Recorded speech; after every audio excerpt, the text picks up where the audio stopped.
Everyone, welcome back to our YouTube channel the best study. आज इस video में हम आपकी क्लास 5th का चैप्टर 4 नन्हा फनकार का चैप्टर कंप्लीट करने वाले हैं। तो चलिए वीडियो को स्टार्ट करते हैं। तो स्टार्टिंग में वह लड़का एक चौकोर लाल पत्थर के पास बैठ गया। उसने जल्दी जल्दी कोई प्रार्थना बुदबुदाई और छेनी हथौड़ा उठाकर अपने काम में जुट गया। कुछ दिन पहले ही उसने इस पत्थर पर घंटियों की कतारें और कड़ियाँ उकेरना शुरू किया था। लड़के ने एक अधबनी अधूरी घंटी पर छेनी की नोक टिकाई और सावधानीपूर्वक हथौड़े से घंटी पर नक्काशी करने में जुट गया। सावधानीपूर्वक। तो होता क्या है, इसमें जो एक लड़का होता है उसने कोई सा वो लाल पत्थर उठाता है बड़ा सारा, जिसमें कुछ वो बना सके, ठीक है। और बनाने से पहले ना वो थोड़ी सी प्रार्थना करता है कि भगवान मेरे साथ रहना, ये वो, मतलब जो भी वो प्रार्थना करता हो, ठीक है, प्रार्थना करता है। और छेनी हथौड़ा उठाकर अपने काम में जुट जाता है, अपने काम में लग जाता है। कुछ दिन पहले उसने क्या बनाया था, एक लाल पत्थर से उसने घंटियों की कतारें बनाई थी। कतारें मतलब होते हैं लाइन, यानी कि उसने खूब सारी घंटियाँ बनाई थी। और कड़ियाँ उकेरना शुरू किया था। कड़ियाँ कोई चीज़ होती है एक, उसको कड़ियाँ बोलते हैं, मतलब कड़ियाँ जो चेन सी होती है ना, उसको कड़ियाँ बोलते हैं। कड़ियाँ उकेरना शुरू किया था, ठीक है। उसने सावधानीपूर्वक हथौड़ों से घंटी पर नक्काशी करना भी स्टार्ट किया। वो क्या करता था, पहले घंटियाँ बनाता था, और नक्काशी करने का मतलब होता है लाल पत्थर या फिर जो भी कोई पत्थर हो उस पर कोई से कलर का मतलब कलर कह रही हूँ, कुछ भी चीज़ का, किसी भी चीज़ की नक्काशी करना, यानी कि डिज़ाइन बनाना, ठीक है। आगे बढ़ते हैं। हथौड़ों के वार पर पड़ते ही जो कटाव उभरता उससे पत्थर की किरचें छितरी जाती और वह आंखें सिकोड़ लेता। अब क्या होता था कि जब भी वो नक्काशी करता था ना, तो जो पत्थर पे जब भी वो मारता था तो पत्थर की ना किरचें छितरी जाती थी, मतलब पत्थर पे से वो पत्थर ही हटने लगता था। अब वो उसकी आँख में ना चला जाए इसलिए वो आंखें सिकोड़ लेता था। साथ साथ धीमी आवाज़ में वह कुछ गुनगुनाने भी लगता था। क्या गुनगुनाएगा, वो गाने ही गाएगा, क्योंकि वो खाली तो बैठा नहीं था, काम कर रहा था। उसके चारों ओर दूसरे संगतराश भी अपने अपने काम में डूबे रहते हुए थे, अपने अपने काम में सब यानी कि लगे हुए थे। तो ये जो बच्चा है जिसकी बात मैं अभी आपको बता रही हूँ, इसका नाम है केशव, ठीक है। केशव 10 साल का था और अभी अपना काम जो है वो सीख रहा था। पिता को एक बार करके दिखा देने पर वह सीधी लकीरें वाले और घुमावदार डिज़ाइन उकेर सकता था। मतलब उसने अपने पिता को ना एक बार ये सब काम करते हुए देखा कि भाई कैसे करते मेरे पिताजी, मैं भी तो देखूं। तो उसने जब देखा ना तो उसको पता लगा, अच्छा ये ऐसे किया जाता है। तो अब वो क्या कर सकता है, लकीरें भी बना सकता है, सीधी लकीरें, और घुमावदार डिज़ाइन भी बना सकता है। अब तक उसने नक्काशी का जो भी काम किया था उनमें से इन घंटियों को बनाना ही सबसे ज़्यादा मुश्किल था। अभी तक उसने जितना भी नक्काशी किया था ना, जो भी नक्काशी की थी, उसमें सबसे ज़्यादा मुश्किल किन चीज़ों को बनाना रहा था, घंटियों को बनाना, क्योंकि घंटियों में घंटियाँ गोल होती है और उनका डिज़ाइन बनाना अलग से ही बहुत मुश्किल होता है। केशव जानता था कि एक दिन तो ऐसा ज़रूर आएगा जब वह बहुत बारीक जालियाँ, महीन नफीस बेल बूटे, कमल के फूल, लहराते हुए सांप और इठलाकर चलते हुए घोड़े, यह सब पत्थर पर उकेर पाएगा। ठीक उसी तरह जैसे उसके पिता बनाते हैं। तो जो केशव था ना, वो सोचता था कि वो भी एक दिन ऐसा आएगा कि वो जालियाँ, महीन नफीस का मतलब होता है उसमें जो भी और अच्छे अच्छे डिज़ाइंस होते हैं, ठीक है, बेल बूटे, कमल के फूल, लहराते हुए सांप, इठलाकर चलते हुए घोड़े, ये सब वो भी बना पाएगा, बिल्कुल वैसे जैसे उसके पिता बना लेते हैं। कई साल पहले जब वह पैदा भी नहीं हुआ था, उसके माता पिता गुजरात से आगरा आकर बस गए थे। तो क्वेश्चन आ सकता है कि केशव के माता पिता कहाँ से आकर कहाँ बस गए थे। तो गुजरात से आगरा आकर बस गए थे, यानी कि अब वो आगरा में रह रहे थे। और जो केशव है वो नक्काशी कहाँ करता था, आगरा में करता था। ठीक है, उसके माता पिता जो है गुजरात से आगरा आकर बस गए थे। बादशाह अकबर उस वक्त आगरे का किला बनवा रहे थे और केशव के पिता को यही काम मिल गया।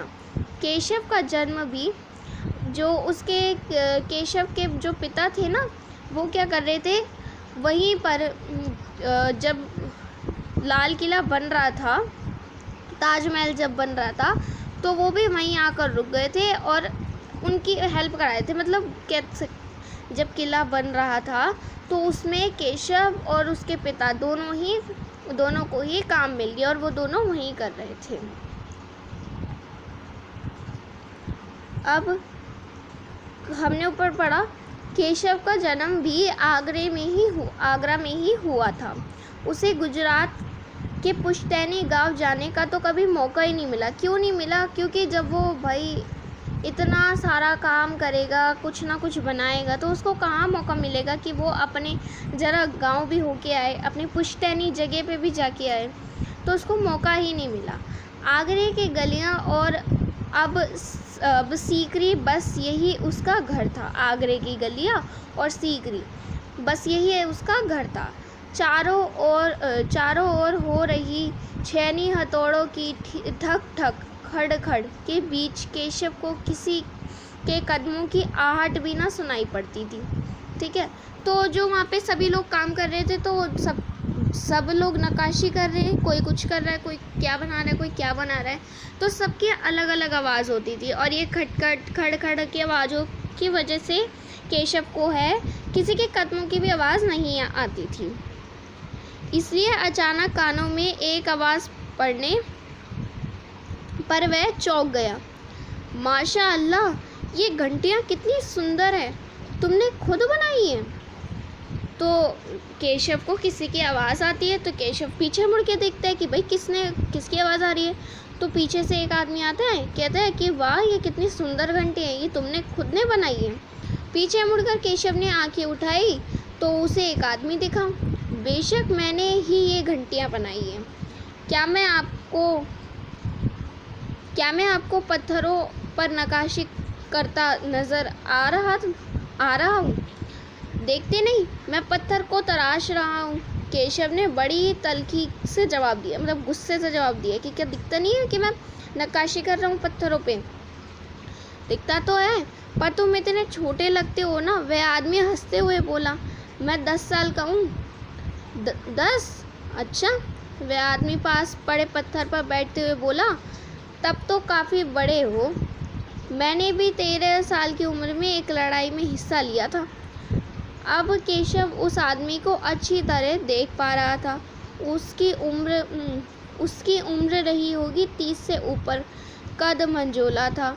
वह सफ़ेद अंगरखा और पजामा पहने हुए था।